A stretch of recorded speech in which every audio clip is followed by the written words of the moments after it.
Alguma vez já parou para pensar sobre os limites da nossa existência física? Pois é, um texto espiritual lá do século XIX traz uma perspectiva fascinante sobre isso, e é exatamente essa ideia que a gente vai desvendar hoje. A pergunta central que esse texto coloca vai muito além de um simples limite, sabe? Ela nos convida a olhar para dentro, a questionar a própria essência da nossa existência. O que significa de verdade estar em um corpo? E o que será que existe além dele? Então, qual é a resposta para essa pergunta tão profunda? Olha só, não é um ponto final, um destino. É uma jornada.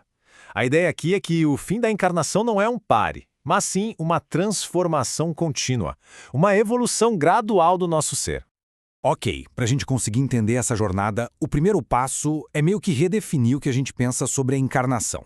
Não é só um ciclo que se repete sem parar, mas sim uma série de estágios, cada um com um propósito bem claro. A chave para entender isso está aqui. O corpo físico, essa casquinha que envolve o espírito, não é algo fixo, imutável. Pelo contrário, a densidade dele, a materialidade, vai diminuindo conforme o espírito se purifica. Ou seja, o nosso interior vai aos poucos moldando o nosso exterior. E essa ideia fica ainda mais interessante quando a gente descobre que esse envoltório tem, na verdade, dois componentes. O corpo físico, que a gente já conhece bem, e uma outra coisa chamada perispírito. Tá, mas o que é esse tal de perispírito?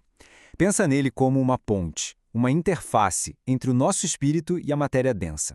É um tipo de corpo espiritual que não só faz essa conexão, mas que também evolui junto com o espírito, se tornando cada vez mais sutil, mais etéreo. E isso nos leva a um princípio fundamental. O corpo sempre se adapta ao seu ambiente. Em mundos que são mais evoluídos que a nossa Terra, por exemplo, os corpos são menos densos, mais sutis. A nossa forma física, então, é um reflexo direto do nível evolutivo do mundo onde a gente vive. É aqui que a jornada se revela de verdade, como um grande processo de desmaterialização. É uma travessia por diferentes mundos, diferentes existências. É o espírito se soltando pouco a pouco das amarras da matéria mais densa. É como se fosse uma metamorfose espiritual, sabe? O texto mostra essa progressão de um jeito bem claro. Começa com um corpo mais grosseiro, denso, e ele vai evoluindo para algo menos compacto, depois se torna quase transparente, diáfano, até que no fim ele se funde completamente com o perispírito.